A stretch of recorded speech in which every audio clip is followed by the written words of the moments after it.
Hello friends, तो जैसा कि हम सभी को पता है कि गवर्नमेंट के द्वारा जीएसटी में एक एमनेस्टी स्कीम लेके आई गई थी सेक्शन 128A के थ्रू। तो अब इस स्कीम के अकॉर्डिंग मान लो अगर कोई टैक्स पेयर है जिसको सेक्शन 73 में अगर कोई डिमांड का नोटिस है जो कि इशू किया गया है फाइनेंशियल ईयर 17-18, 18-19 और 19-20 के संबंध में, तो यहाँ पे अगर कोई टैक्स पेयर है जो कि फर्दर अपील में नहीं जाना चाहता है तो उनके पास लास्ट ऑप्शन है कि यदि वो अपनी डिमांड को क्लियर करना चाहते हैं तो उस केस में यदि वो 31 मार्च 2025 से पहले टैक्स का पेमेंट कर देते हैं गवर्नमेंट को, तो उस केस में उनको इंटरेस्ट और पेनल्टी का पेमेंट नहीं करना पड़ेगा। तो अब यहाँ पे टैक्स पेयर के द्वारा जब अपनी डिमांड को क्लियर करने के लिए टैक्स का पेमेंट किया जाता है तो काफ़ी सारी प्रॉब्लम है जो कि उनके द्वारा फेस की जाती है। तो उसके संबंध में जीएसटी-IN के द्वारा एक एडवाइजरी है जो कि इशू की गई है। तो यदि आपको भी टैक्स का पेमेंट करने में अगर कोई प्रॉब्लम है जो कि आ रही है तो आज की जो ये वीडियो है वो आपके लिए यूजफुल होने वाली है। तो इसलिए वीडियो को एंड तक जरूर देखें। तो अब जीएसटी में एमनेस्टी स्कीम को लेके जो टैक्स पेयर को प्रॉब्लम आ रही थी उसके संबंध में जीएसटीएन के द्वारा 21 मार्च 2025 को एक एडवाइजरी इशू की गई है, issue in filing application under waiver scheme. तो अब काफी सारे टैक्स पेयर है जिनके द्वारा टैक्स का पेमेंट किया जाता है तो उनको कई सारी प्रॉब्लम है जो कि फेस की जाती है और उसके संबंध में उनके द्वारा डिपार्टमेंट को ग्रीवियंस भी डाली जाती है। तो अब यहाँ पे टैक्स पेयर जो है उनके द्वारा किस तरह की प्रॉब्लम है जो कि फेस की जाती है। तो फर्स्ट है order number is not available in drop down for selection in SPL 02। तो जब उनके द्वारा SPL 02 का सिलेक्शन किया जाता है तो ड्रॉप डाउन लिस्ट में उनके पास ऑर्डर नंबर नहीं शो हो रहा है। नेक्स्ट है order details are not getting auto populated after selection of a particular order in SPL 02। या फिर उनके द्वारा जब SPL 02 में पर्टिकुलर ऑर्डर नंबर सेलेक्ट किया जाता है तो वहां पे ऑर्डर की जो डिटेल्स है वो ऑटो पॉपुलेट नहीं हो रही है। नेक्स्ट है payment details are not getting auto populated in table 4 of SPL 02।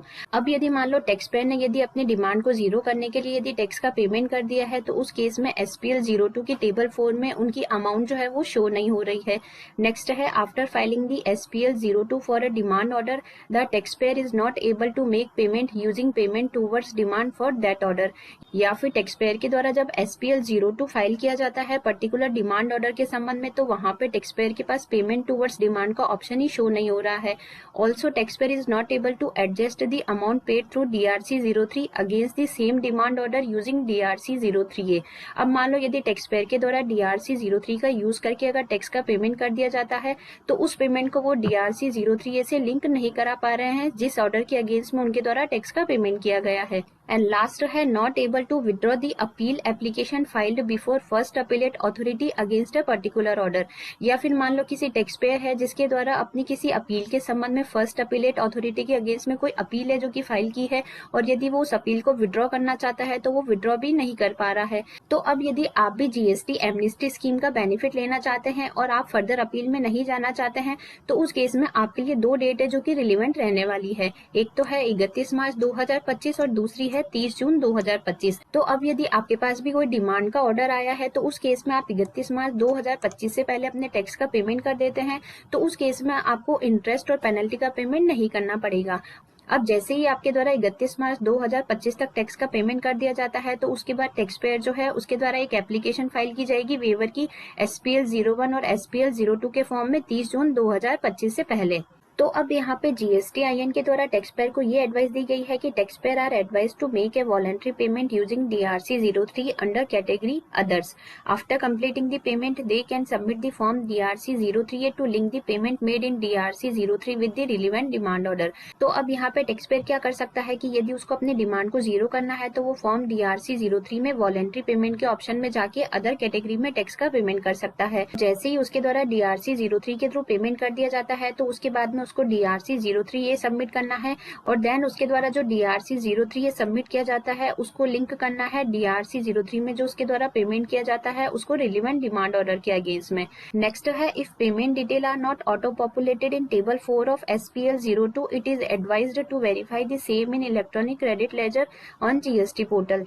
Then the taxpayer can proceed for filing waiver application. The navigation part to access the electronic liability ledger in login service ledger electronic liability ledger। अब मान लो यदि यहाँ पे taxpayer के द्वारा form DRC 03 के through जो tax का पेमेंट किया गया है वो अमाउंट यदि SPL 02 के टेबल नंबर 4 में शो नहीं हो रही है तो फिर टैक्सपेयर को क्या करना है, इलेक्ट्रॉनिक लाइबिलिटी लेजर में जाके चेक करना है। तो इसके लिए टैक्सपेयर को क्या करना है, लॉग इन करना है GST पोर्टल पे जाके, वहां पे सर्विसेज में जाना है, देन लेजर में जाना है और देन इलेक्ट्रॉनिक लाइबिलिटी लेजर में जाना है। अब यदि आपकी इलेक्ट्रॉनिक लाइबिलिटी लेजर में वो अमाउंट अगर ऑटो पॉपुलेट हो रही है तो आपने टैक्स का पेमेंट कर दिया है, तो tax payer are advise to make the payment on or before 31 March 2025 and file the waiver application on or before 30 June 2025. For any other issue face the tax payer are advise to raise grievance ticket immediately so that issue can be resolved. तो अब यहाँ पे अगर आप GST amnesty scheme का benefit लेना चाहते हैं तो आपके पास लास्ट ऑप्शन ये है कि आप 31 मार्च 2025 से पहले एटलीस्ट टैक्स का पेमेंट तो कर ही दे और साथ ही 30 जून 2025 तक आप वेवर की एप्लीकेशन भी सबमिट कर दें. और यदि टैक्स पेयर को और भी कोई प्रॉब्लम है जो कि टैक्स का पेमेंट करते समय फेस की जाती है तो उस केस में उनके पास ऑप्शन है कि वो ग्रीवियंस जो है वो डाल सकते हैं. तो आई होप आज की जो ये वीडियो है वो आपके लिए काफ़ी यूज़फुल रही होगी. वीडियो से अगर किसी तरह की हेल्प मिली हो तो चैनल को लाइक शेयर एंड सब्सक्राइब करना ना भूलें. मिलते हैं ऐसी किसी नेक्स्ट यूज़फुल वीडियो के साथ. तब तक के लिए बाय बाय.